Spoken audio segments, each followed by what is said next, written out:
siang Bapak dan Ibu, selamat datang kembali di Abdi On Air, online seminar persembahan dari PT Alat Bantu Ringan Indonesia. Kembali dengan saya Rizka dan saya Cut Jini. Oke, bagaimana kabarnya Bapak dan Ibu? Semoga senantiasa dalam lindungan Tuhan dan dalam keadaan sehat ya. Sebelum kita mulai acara ini, jangan lupa untuk subscribe, like, komen sosial media Pusat Alat Bantu Ringan Indonesia. Sebelumnya saya mengucapkan terima kasih atas partisipasi dari Bapak dan Ibu telah bergabung kembali di acara Abdi On Air pada hari ini. Dan jangan lupa untuk mengisi absensi terlebih dahulu di kolom chat Zoom dengan format nama spasi kota. Oke. Dan acara Abdi On Air ini telah terselenggara sesuai mengikuti protokol COVID-19 ya Mbak ya? Betul sekali Mbak. Untuk Rizka. Bapak dan Ibu jangan lupa untuk selalu melakukan 3M, memakai masker, mencuci tangan, dan menjaga jarak. Dan jangan lupa juga kalau kita lagi bepergian atau lagi keluar rumah, bawa hand sanitizer Mbak Rizka. Jadi kalau habis pegang apa atau habis menyentuh apa, langsung cuci tangan pakai hand sanitizer. Oke, pasti akan selalu diingat bawa hand sanitizer kemana-mana ya. Betul sekali Mbak Rizka. Nah Mbak Dini, untuk sesuai dengan tema kita pada hari ini, yaitu dampak bising pada pendengaran. Memang tak bisa dipungkiri ya Mbak, jadi setiap hari pasti kita akan mendengarkan suara bising, entah itu di jalan raya, suara musik, kita menggunakan headset. Nah ini memang pengaruhnya besar sekali pada pendengaran kita. Betul Mbak Rizka. Nah, untuk bising-bising ini bisa menyebabkan gendang telinganya itu trauma atau nanti terluka, lalu sel-sel rambutnya juga bermasalah dan lain-lainnya gitu Mbak Rizka. Nah, buat lebih lengkapnya kan kita bahas di sini bareng-bareng sama dokter yang luar biasa pastinya Mbak Rizka. Pastinya ya Mbak ya. Iya. Nah, jadi untuk pembicara Abdi On Air kita hari ini nih Mbak, beliau adalah seorang dokter spesialis THT dari Rumah Sakit Siloam ya? Iya betul. Oke. Dari Rumah Sakit Siloam di Bekasi, Mbak Rizka, sama di Sentosa. Ya, betul. Dan beliau juga sudah menyelesaikan pendidikan dokter umum di Fakultas Kedokteran Universitas Katolik Atmajaya. Lalu beliau juga sudah menyelesaikan studi di Fakultas Kedokteran Ilmu Spesialis Telinga Hidung Tenggorokan di Universitas Sriwijaya Palembang. Oke, beliau ini juga pernah nih Mbak menjadi dokter PTT di Maumere Nusa Tenggara Timur pada tahun 2010 sampai 2011, dan untuk saat ini beliau praktek di Rumah Sakit Siloam Bekasi Timur dan di Siloam Sentosa. Jadi ada 2 rumah sakit Mbak Rizka ya, betul. Nah, langsung aja kita sambut pembicara kita hari ini yang luar biasa, yaitu Dr. Christopher Waru, SP.THT KL. Selamat siang Dr. Chris. Selamat siang Dr. Chris. Selamat siang. Apa kabarnya Dr. Chris? Luar biasa.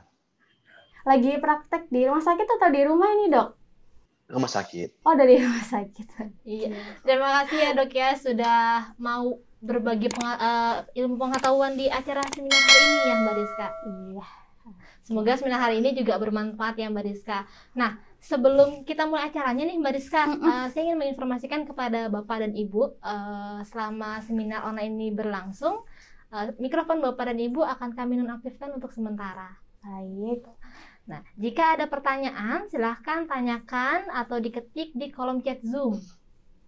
Nah, oke, langsung saja mungkin kita langsung ke materi ya dokter ya. Boleh, terima kasih. Baik. Ya, kepada Dr. Chris kami persilahkan. Silakan Dr. Chris. Baik, terima kasih Mbak Jodini dan Mbak Rizka. Baik, selamat siang kepada seluruh peserta yang saya hormati. Di hari ini saya membawakan topik tentang dampak bising terhadap pendengaran. Tentunya terima kasih kepada Abdi yang telah memberikan kepercayaan kepada saya untuk membawakan topik ini. Dan juga tentunya kita selalu bersyukur dan berterima kasih kepada Tuhan Yang Maha Kuasa bahwa kita bisa hadir berkumpul walaupun secara daring, online, dalam keadaan yang sehat tentunya. Baik, kita mulai materinya ini cukup menarik, di mana banyak zaman now itu kita tidak sadari bahwa bising itu ternyata efeknya luar biasa. Yuk kita mulai. Di sini kita lihat bahwa gangguan pendengaran akibat bising itu biasa diakibatkan oleh intensitas 85 desibel atau lebih dengan paparan yang cukup lama dan terdapat kerusakan reseptor pendengaran organ korti.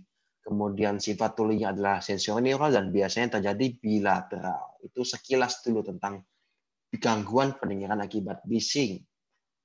Nah, di sini kita lihat bahwa telinga itu ada 3 bagian. Kita baginya ada telinga bagian luar, telinga bagian tengah, dan telinga bagian dalam. Pembatasnya adalah gendang kalau dari luar tengah. Di luar dari gendang dikatakan adalah telinga luar, mulai dari daun telinga sampai liangnya itu telinga luar. Kemudian di balik gendang tempat terdapat 3 tulang-tulang kecil yaitu malleus incustapes dikatakan telinga tengah. Lalu telinga dalam di mana terdapat saraf pendengaran dan juga rumah siputnya.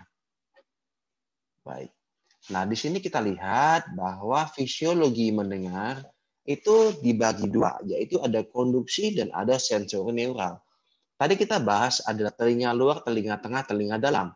Telinga luar dan tengah itu sifatnya konduksi, sedangkan telinga dalam itu sensorineural sarafnya.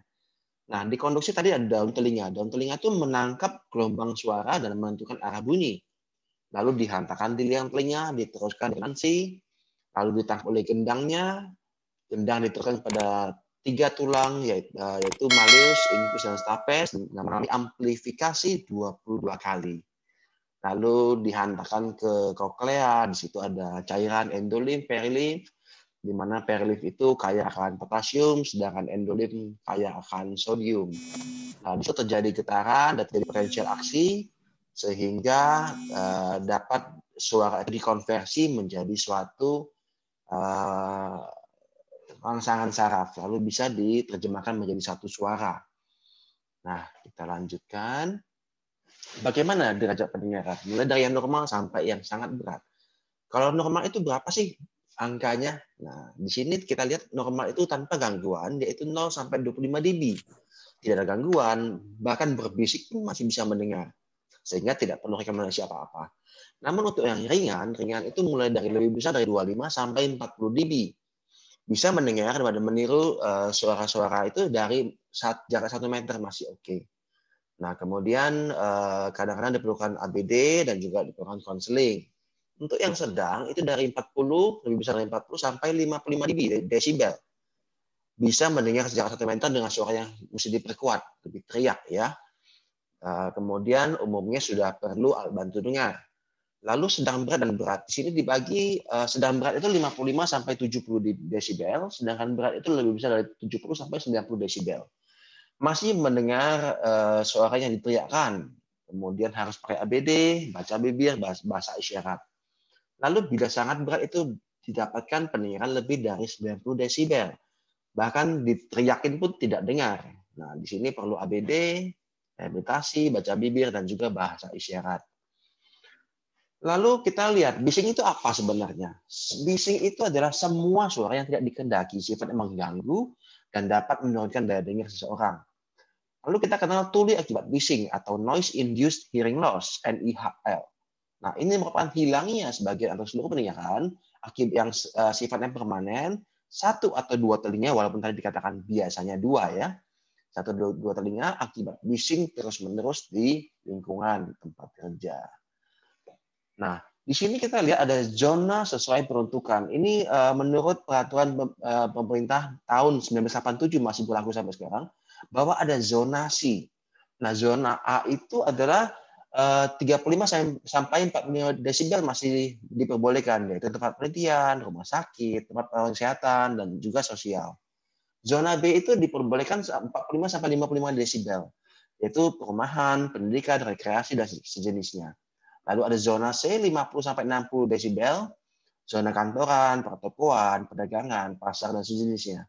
Lalu ada zona D 60 sampai 70, zona bagi industri, pabrik, stasiun kereta api, terminal bis, dan sebagainya.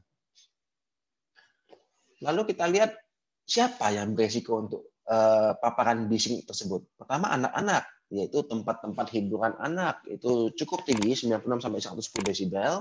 Kemudian remaja atau dewasa muda akibat musik, iPod, pakai earphone, kemudian siswa SMK bising mesin-mesin di tempat pelatihan, lalu pemusik, pekerja pabrik atau industri, pegawai diskotik, tempat hiburan anak, dan lain-lain, masyarakat umum seperti mal, kondangan, diskotik, karaoke, dan juga abri polisi. Tentunya yang abri polisi ini dari saat paparan latihan menembak ataupun dengan ledakan-ledakan ya. Baik, kita lanjutkan. Di sini ada beberapa jenis kebisingan. Pertama adalah non-impulsif, kedua impulsif. Kalau non-impulsif itu yang ada continuous, ada yang intermittent. Continuous itu maksudnya berkelanjutan terus, tidak putus, di mana intensitas lebih kecil dari 6 desibel dan tidak putus-putus. Ada spektrum luas, ada spektrum yang sempit. Kalau luas itu bising dengan spektrum luas, contohnya suara kipas angin, suara mesin tenun. Sedangkan spektrum yang sempit itu bising dengan frekuensi tertentu saja. 500 Hz, 1000 Hz, atau 4000 Hz. Contohnya gergaji sirkuler, katup gas. Nah, kalau non-impulsif yang terus terputus-putus, intermittent, itu juga disebut intermittent noise. Bising berlangsung secara tidak terus-menerus, diinterupsi oleh bunyi yang intensitas yang relatif rendah. Lalu lintas, kapal terbang, dan juga bising kereta api. Tadi non-impulsif, ini ada impulsif. Impulsif yang berulang dan tidak berulang. Nah, kalau impulsif saja itu memiliki perubahan intensitas yang meningkat lebih dari 40 desibel. Jadi mendadak. Dan menurun secara tajam kurang dari 1 detik. Contohnya suara tembakan, ledakan mercon, meriam. Lalu impulsif berulang, sama dengan bising impulsif, tapi dia continuous, seperti bising dari mesin tempa berulang-ulang. Nah, dampaknya bagaimana? Pertama kita lihat fisiologisnya. Fisiologisnya rangsangan bising terhadap sistem saraf, organ keseimbangan, kelenjar endokrin, tekanan darah, sistem pencernaan, dan juga keseimbangan elektrolit. Lalu gangguan pendengaran, terjadi adaptasi, peningkatan ambang dengar sementara, dan juga yang bisa menetap. Terdapat gangguan keseimbangan, yaitu bising yang sangat tinggi, menyebabkan kesan seperti berjalan di ruang angkasa atau melayang. Lalu komunikasi disebutkan masking effect, bunyi yang menutupi pendengaran yang kurang jelas. Lalu psikologi, rasa tidak nyaman, kurang konsentrasi, susah tidur, cemas, cepat marah, dan efek-efek psikopatik lainnya. Oke, di sini kita lihat gangguan pendengaran. Pertama terjadi adaptasi, telinga merasa terganggu awalnya, namun lama-lama mulai beradaptasi. Lalu terjadi peningkatan ambang dengar sementara, yaitu sementara artinya bisa kembali ke semula lagi. Nah, mula-mula terjadi pada kasus frekuensi 3000, 4000, atau 6000. Frekuensi tinggi. Lalu bila mana paparan terjadi lebih dari 10 sampai 15 tahun di atas itu, lebih dari 85 dB, lebih dari 8 jam per hari sudah terjadi bisa menetap. Nah, di sini kita lihat bahwa bising itu mengakibatkan degenerasi dari sel-sel rambut luar, lalu terjadi kerusakan stereosilia sel-sel rambut luar, nah hilangnya stereosilia, lalu terjadinya fibrosis jaringan parut, lalu jadi proses kerusakan, kemudian kerusakan sel rambut dalam, sel penunjang, lalu terjadi degenerasi saraf pendengaran, lalu terjadi kerusakan sistem transduksi, sehingga terjadilah tuli sensori neural permanen. Di sini kita lihat ada paparan yang diperbolehkan dalam 1 hari. Yang di kiri adalah peraturan dari pemerintah tenaga kerja, kemudian yang kanan itu adalah dari Amerika, Occupational Safety Hearing Administration, yang kita pakai yang kiri. Di sini kita lihat bahwa 85 desibel itu diperbolehkan 8 jam per hari.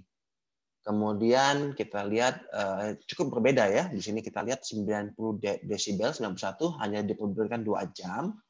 Sedangkan di Amerika 90 desibel itu masih diperbolehkan 8 jam. Jadi ini saya paparkan dua-duanya sebagai perbandingan saja bahwa sebenarnya kita pakai yang kiri. Kita ambil satu contoh 100 desibel itu hanya boleh 15 menit per hari saja, tidak boleh lebih dari itu. Dan tentunya lebih dari 85 sudah disarankan memakai alat pelindung diri, lebih tepatnya alat pelindung telinga. Nah, kemudian suara yang dapat didengar manusia itu range-nya dari 0 sampai 140 desibel. Nah, di sini kita lihat contoh-contoh dari suara itu dan berapa desibelnya. Di sini kita lihat bernafas itu 0 desibel, tidak berbunyi, tentunya yang tanpa sumbatannya. Kemudian suara daun itu sekitar 10 sampai 20 desibel, berbisik 20-30 desibel, perpustakaan yang hening itu sekitar 40 desibel, hujan yang sedang itu sekitar 50 desibel, suara mesin suara kulkas itu 60-70 desibel, kemudian flushing dari toilet 75 desibel, suara kemacetan sekitar 80 desibel, pemotor rumput 80-85 desibel, kemudian mesin pengolah makanan atau alat-alat bor itu 95 desibel, suara mesin kendaraan bermotor itu 100 desibel, acara konser bisa sampai 110, mesin potong listrik 125 desibel, kemudian ambulans 130, suara jet pesawat saat take off itu 140, wow. Di sini kembang api juga 145 pada jarak 3 kaki ya. Lalu shotgun 155 sampai 160 dan suara yang bisa mematikan yaitu 194 desibel. Nah, di sini kita lihat ada satu alat namanya sound level meter. Ini alatnya cukup mahal dan sangat sensitif tentunya ya. Di sini untuk mengukur berapa sih suara dari satu tempat yang mau kita ukur. Diletakkan di setinggi telinga, kemudian arah mikrofon ke arah tambatan gelombang dengan membentuk sudut 70 derajat, kemudian diarahkan ke sumber suaranya.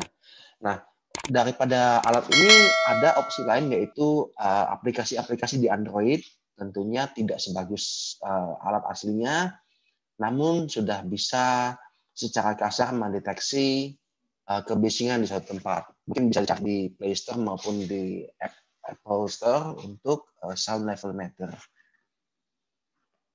Baik, nah apa aja faktor yang berpengaruh kepada kebisingan tersebut? Pertama adalah intensitasnya, frekuensi, lama paparan, faktor individual, dan faktor umur. Satu fakta yang nyata bahwa noise-induced hearing loss sifatnya irreversible. Namun 100% dapat dicegah. Tentunya kita harus mencegah ya. Di sini kita lihat yang pertama adalah intensitas suara. Ambang kerusakan yang menyebabkan gangguan itu tadi 85 ke atas. 85 ke atas, kemudian yang merusak itu di atas 90. Untuk pekerja, batasnya itu adalah 80. Lebih dari 80 harus memakai pelindung. Ada earmuff, ada lain-lain. Nah, kita akan lihat ada earplug ya. Nah, di sini frekuensi suara yang merusak adalah frekuensi tinggi di atas 1000 Hz. Nah, sel kambing itu paling sensitif, rusak pada frekuensi 3000 sampai 6000 Hz. Nah, lama paparannya juga berpengaruh tentunya ya. Yang tadi kita lihat bahwa ada yang 80 desibel hanya bisa sekian jam, sekian waktunya. Nah, di sini kita lihat bagaimana kita mendiagnosisnya. Mendiagnosisnya tentunya dari anamnesis. Apakah dari riwayat gangguan pendengaran sebelumnya? Gangguan tersebut terjadi tiba-tiba atau perlahan? Apakah ada infeksi telinga? Apakah ada cedera kepala? Apakah ada penggunaan obat ototoksik? Apakah ada hobi yang seperti menembak atau bising-bising yang lain? Kemudian pernah bekerja di lingkungan bising. Dan umumnya pada pemeriksaan fisik kita dapatkan tidak ditemukan kelainan bahwa liangnya baik, tidak ada kotoran, gendangnya utuh. Namun pada pemeriksaan audiologi, pada penala itu didapatkan pemeriksaan yang mendukung ke arah sensorineural. Lalu pada audiometri terdapat penurunan kaki notch pada frekuensi 3000, 4000 pada atau 6000 yang pada kasus-kasus awalnya. Lalu ada juga alat namanya OAE, Auto Acoustic Emission, di mana bila terjadi kerusakan sel kabut luar itu akan terjadi reverb. Nah, bagaimana kita mengenali ini bising ini sudah mengganggu apa belum ya? Nah, kalau dengan jarak 1 meter, jadi sebenarnya terjemahan dari 3 kaki ya, 3 kaki sekitar 90 cm.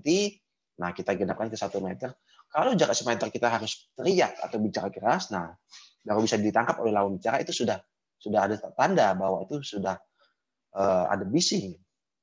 Kemudian kita juga sulit untuk menangkap pembicaraan biasa atau telinga berdengung setelah paparan. Lalu jika ada rasa pusing atau sakit telinga saat paparan bising, lalu rekan kerja kita sudah terdiagnosis. Nah, jadi bila teman sekerja pun sudah mengalami itu, sebaiknya kita sudah warning. Wah, jangan-jangan kita juga nih. Baik. Lalu bagaimana tata laksananya? Pertama, kita ketahui bahwa tuli sensorineural itu akibat bising irreversible, tidak bisa kembali lagi. Nah, kemudian kita dapat digunakan di sini ABD, alat bantu dengar, dan juga latihan pendengaran, auditory learning, membaca bibir, membaca mimik atau gerakan badan, dan juga psikoterapi.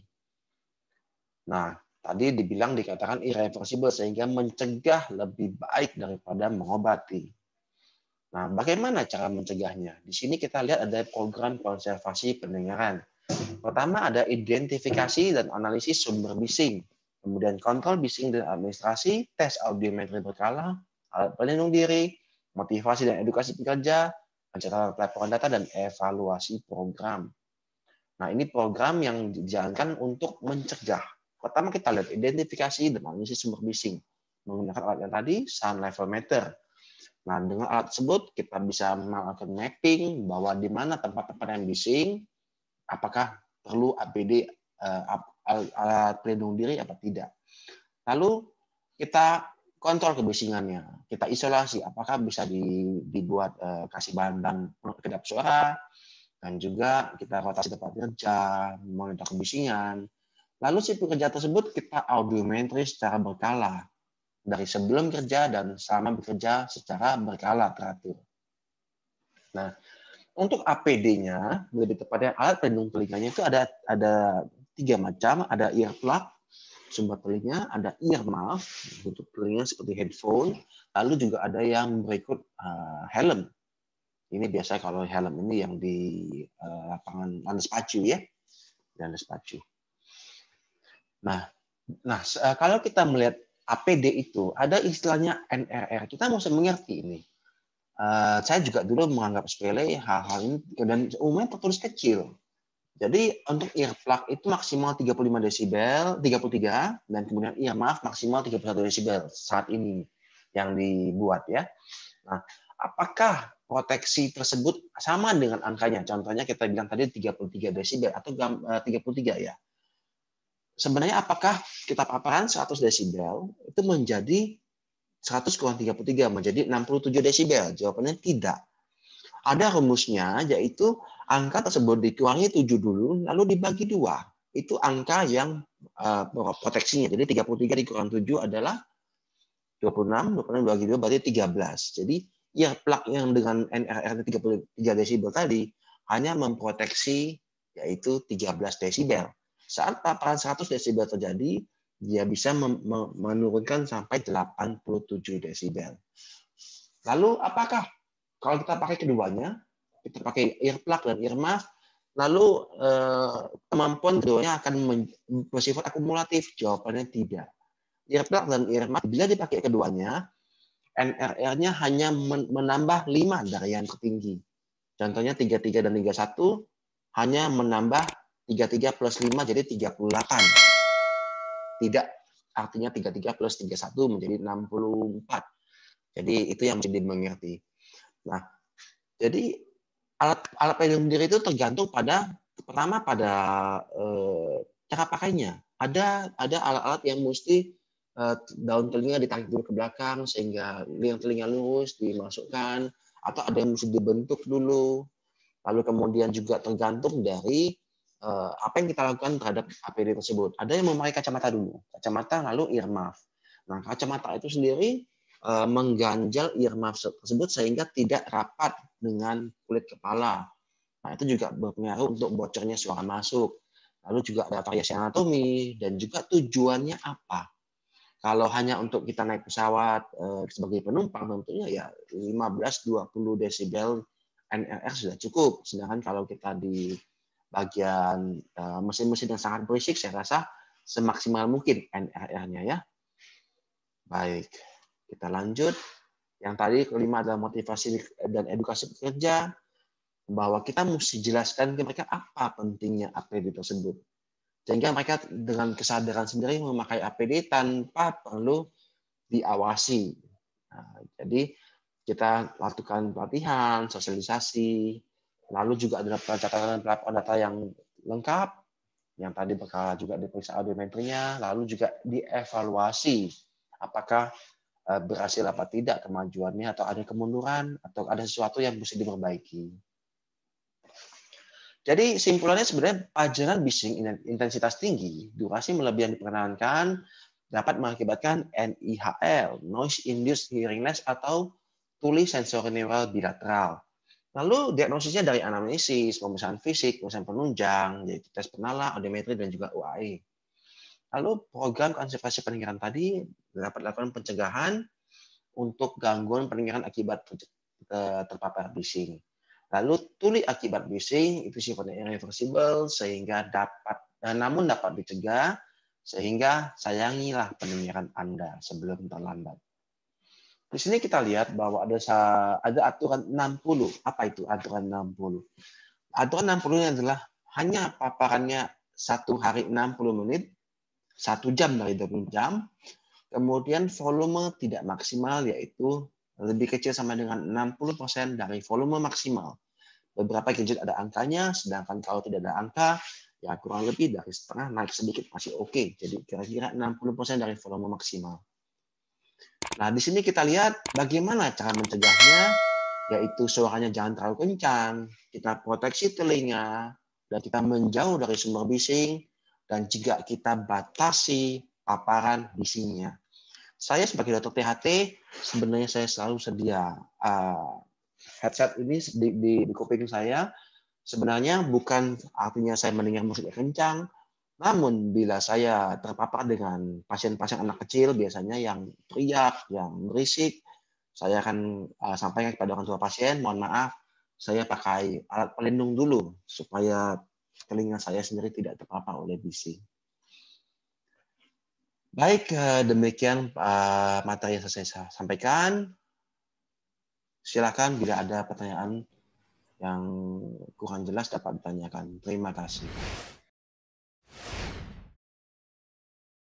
Terima kasih Dokter Kris. Jelasannya sangat jelas sekali ya Mbak Rizka. Sangat detail sekali dok. Oke.